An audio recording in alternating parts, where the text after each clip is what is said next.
Hey guys, namaskar. Swagatam janaisu মোৰ YouTube channel আৰু এটি নতুন ভিডিও লৈ তো guys আজি আপোনালোকে তো চাগে মোৰ ড্ৰেছটো চাই গমে পাইছে মই পথাৰত গৈছো ধান ৰুবলে কাৰণ বহুত দিনৰ পৰা ভিডিও আপলোড কৰা নাছিলো তো আজি যেটো ফ্ৰী একদম স্কুল নাই তো ভাবিলো আজি ধান ৰুব যাও পথাৰত তো আহক guys আপোনালোকে মোৰ লগত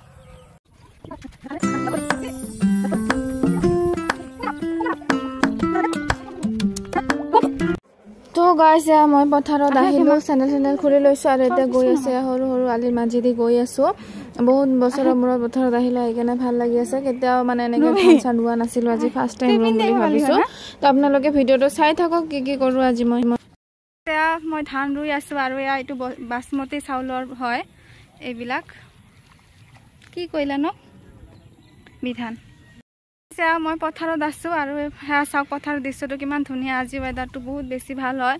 আৰু মই বাসমতি চাউলৰ এটো বিধান হয় ৰুই আছো তিনিটাকে ৰুব লাগে তো গাইস আহক আপোনালোকে চাওক সঁচাকে বহুত ভাল লাগি আছে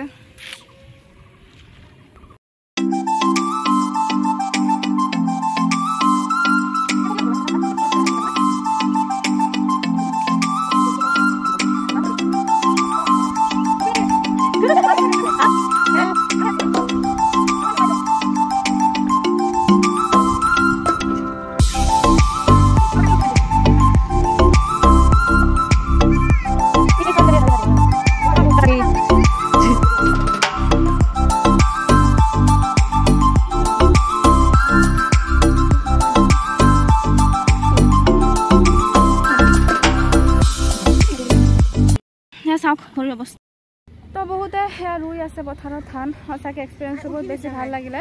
তো আৰু মাজত যাও যাই কেনে আৰু বনাম তো গাইস মোৰ ধান ৰুৱা হল মানে অকমান ৰুলো মই আৰু চাওক হাতৰ অৱস্থা পুৰা একদম মানে বুকা লাগিছে আৰু তো আজি ফাৰ্স্ট টাইম ৰুইছো সঁচাকে ভাল লাগিছে ৰুই কেনে স্কুল নাই সো ভাবিলো আজি ধান ৰু আৰু এটা ব্লগিং কৰিম তো ৰুলো আৰু চাওক বা ই নুৰুৱে মানে বোকা চকা জানিব টান পায় তো আৰু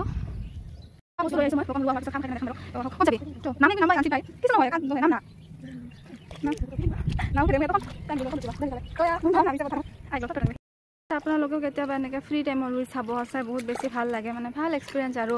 আমি দোকানৰ পৰা কিনি আনি চাউল এনেকে খাও তো কৃষক বিলাকে কিমান কষ্ট কৰে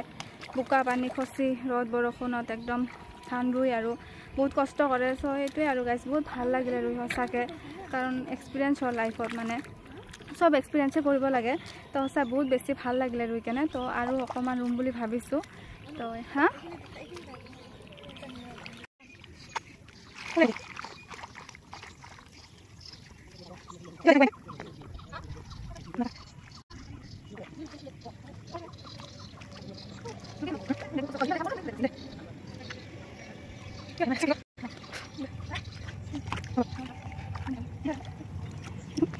তো গাইস চাওক পুৰা বোকা একদম অৱস্থা মোৰ শেষ হৈ গল কাপোৰ চাপোৰ সব লেত্ৰা হৈছে আৰু হাতৰ অৱস্থা নিয়াতে ধুইলো হাতটো ঘৰত যাই কিনে ভালকে হ্যান্ড ওয়াশ কৰি ধুব লাগিব তো বহুত বেছি কষ্ট হয় হসাকে পথাৰত এনেকে ধান ৰুলে আজি গম পালো আৰু চাওক খুৰাজনে বহুত ধুনিয়াকে ৰুই আছে মোৰ ধান ৰুৱা হৈ গল আৰু চাওক একদম বৰষুণ আহিব মানে এতিয়া তো ভাবিছো ঘৰতে যাও আৰু চাওক হাতৰ অৱস্থা নাই ভৰিছৰি অৱস্থা নাই একচুয়ালি বহুত বেছি কষ্ট কৰে কৃষক বিলাকে মানে ধান ৰুৱা টাইমত আৰু কাৰণ আমি তো বাস বিন্দাস বজাৰত গৈ কেনে চাউল কিনি পেকেট চাউল কিনি আনি কেনে পুৰা খাও আৰু কিন্তু আজি হে বুজি পালো একচুয়ালি বহুত বেছি কষ্ট হয় ধান ৰুলে কাৰণ পুৰা বোকা পানী ৰদ একদম মানে নেওচি কেনে ধান বিলাক ৰুব লাগে তো বহুত বেছি কষ্ট হয় আজি বুজি পালো লাইফৰ এটা ধুনিয়া এক্সপেৰিয়েন্স হল বহুত ভাল লাগিলে কেতিয়াবা আৰু এনেকে ৰুব আহিম স্কুল ফ্ৰী থাকিলে মানে স্কুল নাথাকিলে আৰু মানে ফ্ৰী থাকিলে মই বাকি মই সানডে তো ফ্ৰী থাকো বাট তেনেকে অহা নহয় ফুৰিবলৈ যাও কেতিয়াবা তো আজি ভাবিলো এনেকে ধান ৰুই চাও কেনেকুৱা লাগে ঘৰৰ ওচৰতে পথাৰ তথাপি ৰুব নাহো মই আজি ফাৰ্স্ট আহিলো আৰু আইকেনে ভাল লাগিল আৰু মই ৰুব পাৰিছো মোক দেখাই দিছিলে তিনিটাকে ৰুব লাগে তো সঁচাকে বহুত বেছি ভাল লাগিলে বুকা চুকা লাগিছে আৰু তো আপোনালোকৰ কেতিয়াবা এনেকুৱা এক্সপেৰিয়েন্স কৰি চাব বহুত ভাল লাগে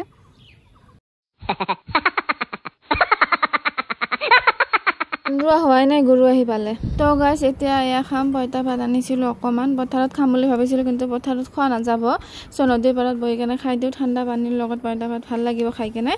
তো চাওক দৃশ্যটো কিমান ধুনিয়া নদীৰ সেইকাৰণে ঠাণ্ডা পানী আনিছো ফ্ৰিজৰ আৰু ভাত আনিছো পইতা ভাত খাম গৰুটা আহে মানে হাতৰ অৱস্থা একেবাৰে বেয়া হৈ গৈছে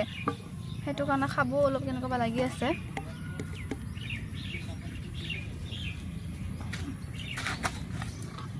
তো ইয়া গাইস পইতা ভাত তো গাইস ইয়া ঘৰৰ পৰা আনিছিলো পইতা ভাত তো ইয়াতে নদীৰ পৰা বহি কেনে খাই দিও ভাল লাগিব তেনেকে খাই তো গাইস ইয়া পইতা ভাত তো গাইস ইয়া পিয়াজ জলকীয়া দিয়া পৰা পইতা ভাত মাখি আনিছো খাই দিও অকমান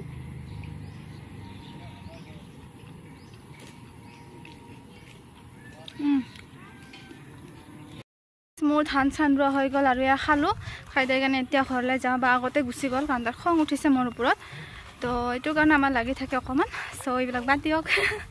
তো ইয়া হৈ গ'ল আৰু এতিয়া ঘৰত গৈ আছো তো গাইস আজি ভিডিঅ'টো ইয়াতে সামৰিলো পুৰা ইয়া ঘামি গৈছো আপোনালোকে চাওক সো ভিডিঅ'টো ভাল লাগিলে লাইক কমেন্ট শ্বেয়াৰ কৰি দিব আৰু চেনেলটো সাবস্ক্ৰাইব কৰিব